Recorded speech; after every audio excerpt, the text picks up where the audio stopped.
Oke, selamat malam yang nonton video ini di malam hari Kamis 22 September 2022. Kembali di video analisa fundamental ya untuk saham-saham perusahaan properti ya khususnya. Cuman saya masih belum mengulik ya. Kemarin tempo hari BSD, CTRA, Pakuwon, dan kali ini Agung Podomoro Land atau APLN ya. Kalau untuk yang SMRA nanti dulu, mungkin lusa kali ya, atau minggu depan akan saya ulik dan saya bikin ya video sendiri, saya compare keempat perusahaan yang apple to apple, yaitu CTRA, BSDE, Pakuwon, dan juga SMRA ya. Karena untuk PLN sendiri ini masuk tergolong second linernya ya. Nah, ini lebih apple to apple kalau si APLN ini di compare dengan Demas ya. Delta ya Demas. Oke, kita mulai ya. Untuk yang si APLN ini adalah, saya mulai dari historikalnya, di mana APLN ini didirikan pada tahun 2004, tepatnya di 30 Juli, dengan anggaran dasar kegiatan usaha berupa pembebasan tanah, pengembangan real estate, persewaan, penjualan tanah, berikutnya bangunan atas permanen, apartemen, pusat perbelanjaan, dan perkantoran dengan proyek ya. Dan ya proyek-proyeknya ini bisa dikatakan Mediterania, Central Park, Royal Mediterania yang terkenal ya Mediterania ya. Terus Grand Emerald, Gading Nias, dan you name it ya. Oke, untuk kantor pusatnya di APL Tower di Jalan Legend di Jawa Barat. Terus Jakarta Barat, sorry. Jumlah karyawan ini enggak usah ya. Perusahaan ini tergabung dalam kelompok usaha Agung Podomoro, di mana PT Santer Agung ya sebagai entitas induknya. Nah, PLN sendiri mempunyai beberapa anak perusahaan ya, yaitu lumayan banyak juga nih. Perusahaan-perusahaan yang bergerak di jasa pengelolaan apartemen, pusat perdagangan dan apartemen, lalu ada perumahan dan rumah toko, hotel, terus ini anak-anak usahanya ya, rumah kantor, perusahaan investasi juga ada ya, rumah kantor, dan ini pemilik pengelolaan pusat perbelanjaan juga ada ya. Jadi ya ini beberapa anak perusahaannya yang lumayan banyak ya, dan seralas ya dari hulu sampai hilir ya. Dan juga ada anak perusahaan yang tidak memiliki tidak Agung Podomoro tidak sebagai kepemilikan langsung ya. Oke, kita mulai, kita bedah. Kalau kita lihat ya, hanya berdasarkan dari labanya saja, perusahaan ini bisa dikatakan perusahaan yang kurang oke ya. Kalau kita hanya melihat profit apa enggak suatu perusahaan ya. Karena dalam beberapa tahun ya, bahkan ya, sejak 2020 ya, 2020 dia masih minus 137 miliar, di 2021 labanya, net profitnya juga masih minus 650 miliar, dan sekarang pun masih sama ya.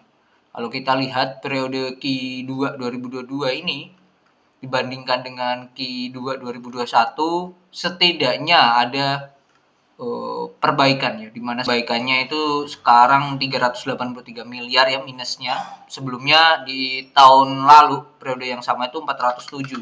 Kalau kita hitung adanya 407 kurangi 383, adanya perbaikan 24 miliar ya. Kalau dalam persen itu sebesar ada perbaikan sebesar hampir 6% lah. So far lebih oke lah. Nah, hal itu ditunjang dengan kenaikan penjualan ya. Penjualannya naiknya lumayan drastis ya. Di mana saat sebelumnya 1,5 triliun penjualannya, sekarang 2,2 ya. Berarti ada perbaikan hampir 700 miliar ya. Hampir 700 miliar kalau kita hitung ya. Itu hampir 50% ya. Tapi kenapa net profitnya hanya adanya perbaikan sebesar 5%?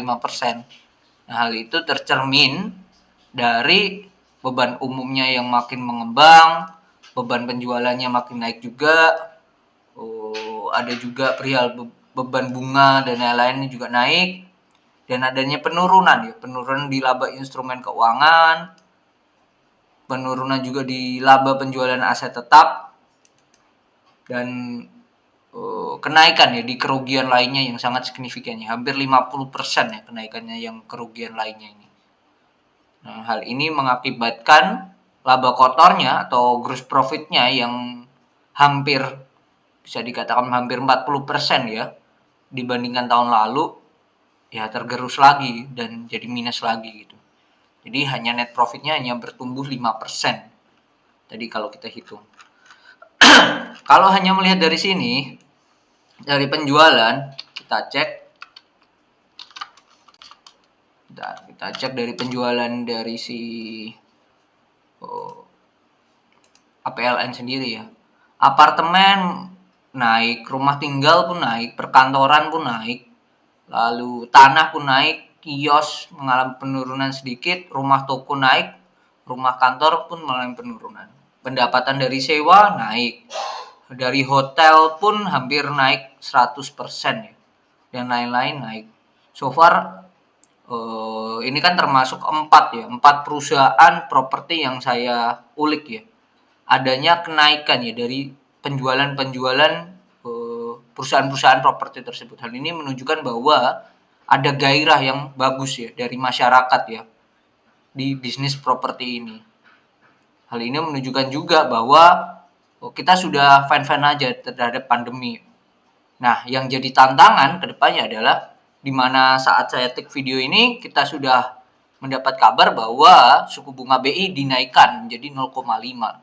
Nah, efeknya apa? Kalau suku bunga dinaikkan, efeknya adalah bunga kredit akan naik, bunga KPR juga akan naik, dan hal itu pastinya akan menjadi salah satu hambatan untuk mengembangkan atau melebarkan dari penjualan dari perusahaan-perusahaan properti itu sendiri. Karena orang akan mikir 2 kali dalam artian wah ini bunga KPR-nya lagi tinggi-tingginya. Kalau saya beli sekarang, bagaimana nanti ke depannya? Sedangkan bunga KPR itu tidak flat ya. Tidak flat kita beli dalam waktu 10 atau 20 tahun kita melakukan KPR, itu tidak bisa flat. Bisa saja kita teken kontrak sekarang itu hanya berlaku 5%. Nanti selanjutnya akan naik sesuai dengan suku bunga ya. Bisa aja seperti itu. Tergantung ya. Bisa lagi juga kalau yang KPR syariah itu pasti akan mendapatkan range yang lebih lebar lagi ya dibandingkan saat ini. Itu. Nah, melihat hal ini berarti bisa dikatakan apakah saat ini hal yang buruk ya untuk saham-saham properti karena kenaikan suku bunga ini. Di satu sisi kita tidak bisa ya menjustifikasi langsung ini akan menurunkan dari penjualan properti ya yang saat ini.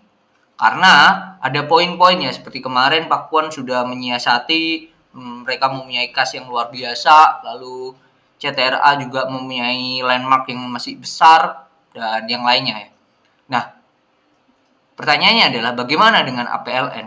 Hal yang menarik adalah persediaan dari APLN pun juga tidak kalah besar juga dibandingkan saham perusahaan properti lainnya, terutama dalam bentuk aset dan real estate ini.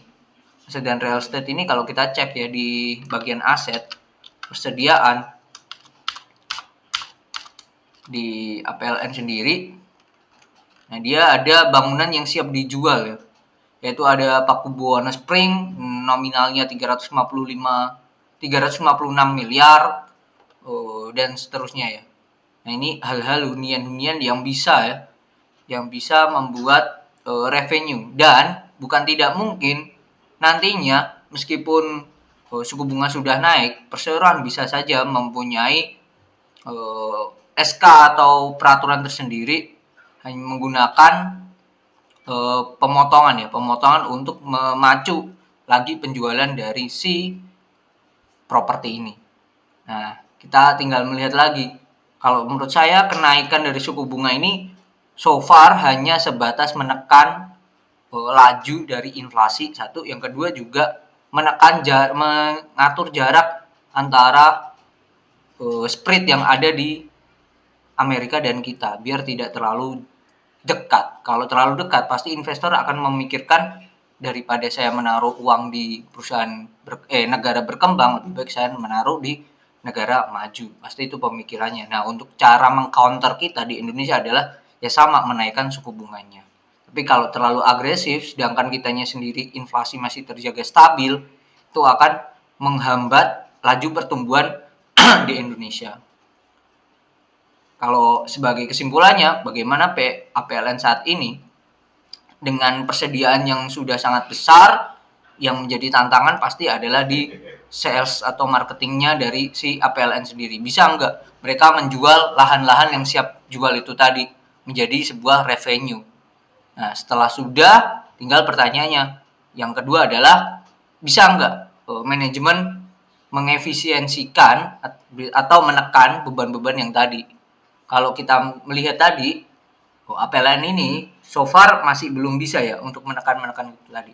Menekan beban ini itu tadi terlalu banyak ya, too much ya. Yang harusnya yang penjualannya naik hampir 50%, tapi net profitnya ternyata hanya tumbuh 5%. Itu kan gap-nya terlalu banyak banget.